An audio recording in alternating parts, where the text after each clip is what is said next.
Denis knows that it's a lost cause to fight for. He resigns, and once again, the match is level. Yes, it is. And trading blows here. We're going back to this Catalan setup here for Denis.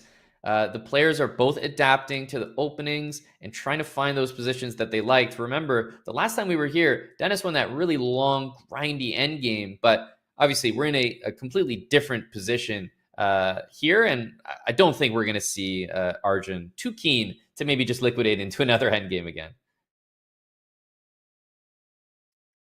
It's very interesting. The opening approaches that both are sticking to right now, and now the bishop comes out to g5. Often in these Catalan, Aman, Black's idea is to strike with c5. If you're able to get that c5 central break in, you know you've neutralized the opening problem. So Arjun's setting that up by defending the b5 pawn.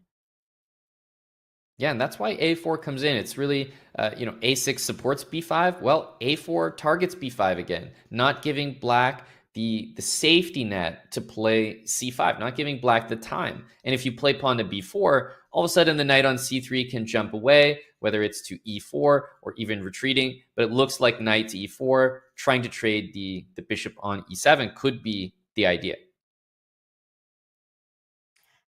And that makes a lot of sense. Once that's done, then you get a free hand at the center of the board. The e-pawn can start moving up once you've traded the dark squared bishop. Because for Black, often the problem is that bishop on b7 to activate that. So you're kind of leaving your opponent with the bad piece on the board by trading the more active of the pair. Arjun for now, queen b6, so really eyeing that c5 move. Probably wants to get that rook to d8, rook to c8, and just preparing it in the long run. Yeah, h6 makes a lot of sense. I always think that h6 is a good move to keep in mind when you're playing against the fianchetto, because there's just no way to keep the pin. If you play bishop h4, a lot of the times just g5 traps your piece. So h6 is nice because it forces a decision. I want to know, are you going to take my knight or are you going to retreat? Man, so far in this match, the player playing white is the one who's performed so well, right? Majority of the wins, I want to say almost all the wins have come with the white pieces. All of them, actually. Yeah, confirming that right now. Do you think we're going to see that narrative continue? Is it going to be a white piece domination? I mean, sometimes we see matches where for some reason it's flipped and it just doesn't make any sense. So at least this makes sense. We're taught as chess players that the white pieces are a slight advantage and maybe a bigger deal at this very high level of play. So, that's what it's supposed to be. Didn't realize it was supposed to be this good, though. Absolutely, same. And look at that, Denis, he does overextend that a-pawn, so not allowing any trades. He pushes Arjun's queen back. Eventually, one of the ideas is to also try to get that e-pawn up the board, but a different approach. He does trade, and for now, that bishop on b7 is the problem piece for Arjun.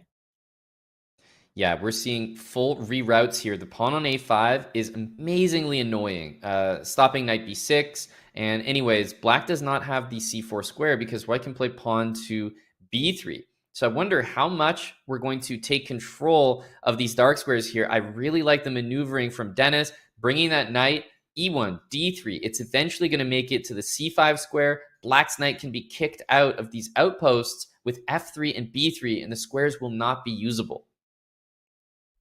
Denis's play has been so impressive when it comes to these strategic technical ideas of maneuvering these positional strengths, whether it's been in the endgame or the middle game, just improving the piece play. But he's also, not shied away from the tactics, from that aggressive approach. The second game, like he won in attacking fashion in that one. He does fall back with the queen to e1, also eyeing the move f3 at the right moment to kick that knight out. Still keeps everything under control with space advantage to White, to Denis Lazavik for now. Yeah, knight d6. I was even thinking about the move b3. Bishop f2 kind of performs the same idea. If the knight jumps in, we have b3. Knight to f5. At some point, we're going to see just rook c1 and knight c5. And interestingly, the queen on e1 does a great job defending the a-pawn. So you could play a move like rook c1. Rook c1 looks really nice here. Also, don't underestimate the idea of e4 at the right moment to gain the center, to advance those central pawns. It's always something that Black needs to watch out for. Right now, just keeping things under control. And this is the other incredible quality that Denis has showed in this match so far, about not rushing with plans, just keeping things under control. Okay, now this is a surprising move because I'm just going to say I really dislike it. White's position is incredible. It's improving, but what I don't like about b4 is you already seemingly had the c5 square for yourself. So now you're just handing over c4. I still think White has the advantage, but I'm not sure we needed to give that square as well. And Arjun immediately jumps on the opportunity. He plants that knight on that beautiful square, now trying to trade off some pieces, and that's good strategy. When you've got less space to maneuver around, you want to get as many miners off the board. Still liking White's position here. Knight c5, clamping down on Black's position on the left flank, and a free pawn storm on the other side. Yeah, and I'm liking your idea more and more. Like, when is it going to be time to play e4? Just going to maybe improve one more piece, have that rook on a1, join the action, and then I think it's time for every single pawn to start moving forward. h4, e4. It's all Denis in this Catalan position. And Aman, that's one of the most annoying things to face, right? E4 threat is stronger than its execution. You can just be setting it up endlessly, and Black has to watch out for it. Sort of like a dangling sword. And Arjun says, I don't want that sword at the top of my head right now. Goes f5. He's the one bringing on the fight. Yeah, f5 is a little bit out of desperation. I wonder if we're going to see a move like f4. There's also knight d3, which really controls all the important squares in the position. So yeah, he does drop back with knight d3. Bit of a temporary move, but he's trying to reorganize his pieces to handle this aggressive f5 move. I love Arjun's counterplay with f5 and maybe even f4 in the future. He's setting that up with the rooks doubled up on the f line. Now puts it on the other open line. I don't think you want to trade on c4, allowing the black rook to come in, putting in pressure on that b4 pawn. So both players keeping the tension. The knight falls back. It's a maneuvering game, this one. Yeah, and I think one of the maneuvers that we might see soon, if given the opportunity, is the idea of rook e2. It stops knight d2. It keeps watching the e-pawn. But one thing that maybe, I'm not sure if it's even a threat, knight e3 and f4, I don't know that you'd want to do that. I'm surprised if we see repetition here from Denis's point of view.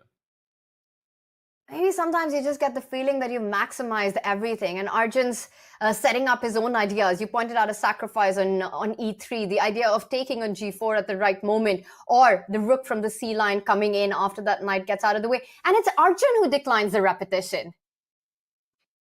Yeah, I think he spied an opportunity to get that rook into c4. If White plays rook c1 and rook c5, advantage for White, and vice versa for Black. Getting the rook into c4, you never want to actually take that rook. You can play bishop f1, but I think he might be willing to sacrifice this rook. I don't think you want to move it. You move it, you allow rook to c7. g7 is a tender spot as well. I don't know how, you have to be really brave to capture on b4 right now. That looks incredibly scary to play. You know, rook c6 coming in, rook c7 coming in, the other rook doubling up on the c line, g7, a mate in one. Yep. Yeah, completely agree. And don't forget, this queen is making an appearance on the king side as well with queen to h4. The f-pawn is hanging. You really do not want to capture this with the f-pawn, but Tanya, you kind of have to. Because the f3 pawn is hanging otherwise. You take it with the other pawn, the black rook jumps in and queen h4 anyway to follow through. This is an incredible idea by Arjun, you know, planting that rook on c4, not to attack b4, but a way to stop White from infiltrating into that queen side. And now Black getting active with queen h4, or rook takes pawn. He's gone for pawn takes pawn with the h-pawn. Yeah, he captured this way, but I think it was because if you take the other way, queen h4 hitting the f2 square is actually just way too difficult to deal with. So he's willing to give up a pawn and maybe move the king, move the bishop up, reclaim the f-file a little bit. The bishop on c8 is such a bad piece, and I think it's going to come down to this middle game. Endgames still look bad for Arjun. 20 seconds left, Tanya. Can he find the best move in the position? And I just love how both players are pretending that the c4 rook isn't even hanging. Like, neither really cares about it. You know, bishop takes rook, what even is that move? Well, now they care. Yeah, now they care. Of course, had to jinx it there. Maybe they just realized. Rook back to f8, guarding the queen. I think this is a little bit of an achievement for Denis. Even though he's down a pawn, my goodness, the infiltration is obvious. It's huge. I mean, compare each of the pieces to its counterparts. Rook, bishop, super active. And I think from Arjun with 8 seconds, he needed to make this move. He wants to free up that bishop. A very human approach. Yeah, I understand it completely. G-pawn is hanging. I think as white, you can almost just accept it. I was thinking about pawn takes and then maybe going after the A pawn if the bishop decided to capture. So I wonder, maybe he'll just tie the bishop down with rook c6, but I like the idea of going after those queenside pawns.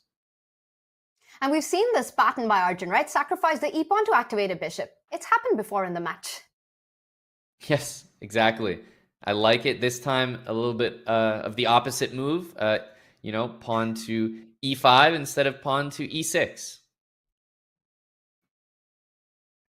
And the bishop's out, but this is the drawback, right? That a6 weakness. It's a massive point in the position. With no queens on the board, white's king absolutely safe. Those two connected passes that Arjun has are too far behind to actually create counterplay. Yeah, I'm actually wondering about the move e6. I think e6 has been there for a few moves and perhaps missed. Well, rook h7 goes for another attack. Instead of e6, he's going for all the pawns on the board, and Arjun desperately seeking piece activity. Yeah, not liking this. Rook f5, dangerous, looking to take on e5, but hang on, he's just blundered everything. That bishop is going down. This is over. Denis Lazavik's about to win the bishop and is about to extend his lead to a 2-pointer here. He does it with a check. The white bishop under attack. He can simply fall back, take on d5 as well, and just go for a simple. He has so many ways to do this, doesn't he? Yeah, he decides to give up the bishop, play rook b7. Very, very impressive.